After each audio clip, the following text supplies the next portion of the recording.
اعوذ باللہ من الشیطان الرجیم، بسم اللہ الرحمن الرحیم۔ معزز ناظرین گرامی، السلام علیکم۔ آج آپ کے سامنے میں بخاری شریف کی ایک حدیث طیبہ پیش کرنا چاہتا ہوں، جس میں اللہ کے نبی صلی اللہ علیہ وآلہ وسلم نے ہلاک کر دینے والے اور بڑے بڑے گناہ کبیرہ کا تذکرہ فرمایا ہے۔ حضرت ابی بکر رضی اللہ تعالیٰ عنہ کی یہ روایت آپ فرماتے ہیں کہ ایک دن میں آقا علیہ الصلوۃ والسلام کی بارگاہ کے اندر بیٹھا ہوا تھا، تو اللہ کے نبی صلی اللہ علیہ وآلہ وسلم نے ارشاد فرمایا، الا انبئکم باکبر الکبائر،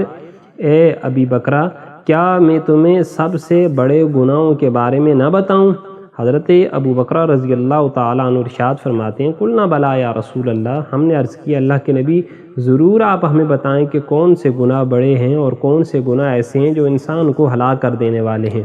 تو اللہ کے نبی صلی اللہ علیہ وآلہ وسلم نے ارشاد فرمایا، پہلا سب سے بڑا کبیرہ گناہ الاشراک باللہ، اللہ کے ساتھ کسی کو شریک ٹھہرانا، یعنی اللہ رب العزت کی ذات اور اللہ رب العزت کی صفات میں کسی کو شریک ٹھہرانا، یہ شرک ہے اور یہ سب سے بڑا کبیرہ گناہ ہے۔ اور اللہ رب العزت سارے گناہوں کو معاف فرما سکتے ہیں، لیکن شرک ایک ایسا گناہ ہے اللہ رب العزت کے ساتھ اس کی ذات میں، اس کی صفات میں، اس کی پاورز میں کسی اور کو خدا ٹھہرانا، کسی اور کی عبادت کرنا، یہ ایسا گناہ ہے جس کی معافی اللہ رب العزت نے نہیں رکھی۔ تو اس لیے اگر کوئی بندہ شرک کرنے والا ہے تو اس کے سارے اعمال وہ اکارت ہو جاتے ہیں، وہ بندہ نار جہنم کا مستحق ٹھہرتا ہے۔ اللہ کے نبی صلی اللہ علیہ وآلہ وسلم نے ارشاد فرمایا کہ دوسرا سب سے بڑا گناہ حقوق الوالدین، وہ والدین کی نافرمانی کرنا ہے۔ اب والدین اللہ رب العزت کی ایک بہت بڑی نعمت ہیں جو اللہ رب العزت نے انسان کو اس دنیا میں عطا فرمائے ہیں۔ جہاں والدین کی خدمت کر کے انسان جنت حاصل کر سکتا ہے، اگر وہیں بدبختی اس کے اوپر غالب آ جائے اور وہ والدین کی جائز کاموں میں نافرمانی کرنا شروع کر دے تو وہی نافرمانی اس شخص کو جہنم کے گڑھے میں لا پھینکتی ہے۔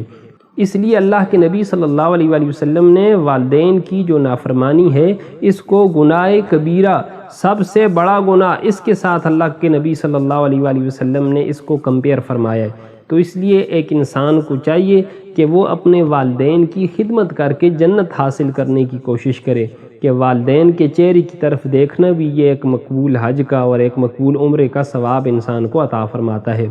اور تیسرا، اللہ کے نبی صلی اللہ علیہ وآلہ وسلم نے کون سے بڑے گناہ کے بارے میں ارشاد فرمایا؟ حضرت ابو بکر فرماتے ہیں، کان متکئا فجلس، اللہ کے نبی صلی اللہ علیہ وآلہ وسلم ٹیک لگا کے بیٹھے ہوئے تھے کہ آپ سیدھے بیٹھ گئے، اور آپ نے فرمایا الا وقول الزور وشہادۃ الزور، فرمایا جھوٹی بات کرنا بھی اور جھوٹی گواہی دینا یہ بھی کبیرہ گناہ ہیں، کیونکہ جھوٹ بولنے والے کے اوپر اللہ نے لعنت فرمائی ہے۔ فرمایا لعنت اللہ علی الکاذبین، کہ وہ لوگ جو جھوٹ مارنے والے ہیں، جو جھوٹ بکنے والے ہیں، ان کے اوپر اللہ رب العزت کی لعنت ہے۔ اور دوسرا فرمایا جھوٹی گواہی دینا، کہ چند پیسوں کی خاطر انسان دوسرے کو کسی جیلی مقدمے کے اندر پھنسوا دے اور خود جو ہے وہ آزاد پھرے۔ اللہ کے نبی صلی اللہ علیہ وآلہ وسلم نے ایسے شخص کے لیے سخت وعید فرمائی۔ حضرت ابو بکر فرماتے ہیں کہ اللہ کے نبی صلی اللہ علیہ وآلہ وسلم مسلسل اس بات کو دہراتے رہے، الا وقول الزور وشہادۃ الزور،